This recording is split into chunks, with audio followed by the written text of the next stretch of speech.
Parce que là, il n'est pas en train de dépenser. Évitez de faire en sorte que les clients aient le sentiment qu'acheter votre produit ou votre service, c'est effectuer une dépense. Parce qu'inconsciemment, on a dans la tête que dépenser, c'est perdre de l'argent. Quand je dépense, je perds de l'argent. Et personne ne veut perdre de l'argent. J'ai débuté ma carrière en chien sans aucun doute dans la Tessie. Tous les jours, écrit des textes sans aucun but. On me disait, mon petit, arrête, t'as pas de thunes. Obstiné de mon état, je... Par contre, tout le monde voudrait savoir que la dépense que je suis en train d'effectuer, en fait, je ne suis pas en train de perdre de l'argent.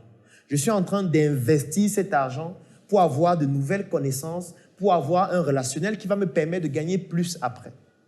Si vous réussissez à faire en sorte que la personne qui achète votre produit ou qui paye pour votre service se rende compte qu'il s'agit d'un investissement et non d'une dépense, vous allez vendre plus facilement. Alors, autre chose à comprendre ici, comme je le disais déjà, ce sont les émotions qui décident et le client achète lorsqu'il a été compris. Tant que le client n'a pas été compris, il n'achètera pas.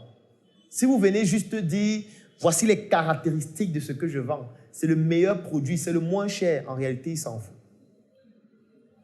Mais il arrête de s'en foutre lorsqu'il aura été compris. Alors ici, vous avez la roue des émotions. Parce que j'ai expliqué que dans le cerveau limbique, nous avons les émotions, nous avons la mémoire qui pousse à prendre des décisions, comme la décision d'acheter. Et dans la roue des émotions, ici, vous avez les principales émotions que sont la peur, la joie, la honte, la colère, la tristesse et le dégoût. Ça, ce sont des émotions que vous pouvez utiliser pour stimuler facilement un prospect à comprendre qu'il a besoin de votre produit ou de votre service. Parce que quand vous stimulez les émotions, ça pousse la personne à retenir plus facilement et ça le pousse à prendre une décision plus facilement aussi. Si on vous appelle actuellement, on vous dit « Votre fils vient d'être victime d'un accident de la voie publique et il est aux urgences de l'hôpital central de Yaoundé. On a besoin urgemment de 50 000 francs, sinon il va mourir. » Qu'est-ce qu'on vient de faire? On vient de stimuler vos émotions. Vous avez peur qu'il meure. Parce que vous avez entendu parler de l'accident. On peut même joindre à ça des images de lui couché avec le sang qui coule. Ça veut dire que la colère sera aussi mêlée à ça. Vous allez vous dire, mais comment il a été cogné? Qui l'a cogné? C'est pas possible. Et en même temps, vous avez peur qu'il meure. Et en même temps, on est en train de vous dire qu'il faut urgemment 50 000 francs. Sinon, il meurt. Qu'est-ce que vous allez faire? Vous allez commencer à poser les questions, pourquoi 50 000, etc. Vous allez commencer à poser les questions, tu es un arnaqueur? C'est ça? Vous allez dire au médecin qu'il est un arnaqueur? Non. Vous allez dire, docteur, pardon, sauvez sa vie. Faites tout pour qu'il ne meure pas. Voilà 50 000. Vous allez même parfois dire, est-ce qu'il faut autre chose? Est-ce que 50 000, ça va vraiment suffire? Vous voulez quoi? On vient avec les draps?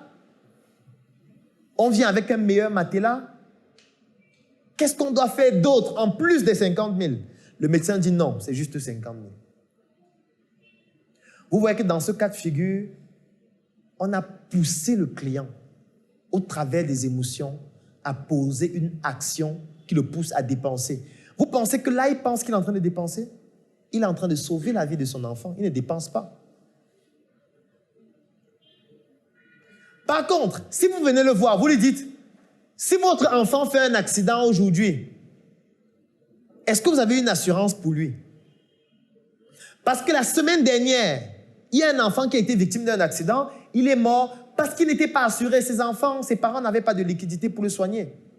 Là encore, si vous êtes astucieux, vous pouvez créer une émotion chez lui, la peur. Il va se dire, effectivement,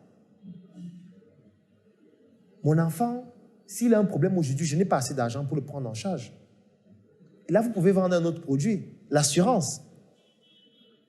Mais si vous venez juste dire, nous avons un hôpital, c'est le meilleur hôpital de Yaoundé. Nous prenons en charge tous les types de maladies. Et venez nous donner 50 000 le jour où quelqu'un sera malade dans votre famille, on va le soigner. Vous pensez que c'est plus pertinent que ce que je viens de dire? Non. Là, se dit non. Donc, c'est que tu souhaites qu'il tombe malade. Ou que mon enfant tombe malade.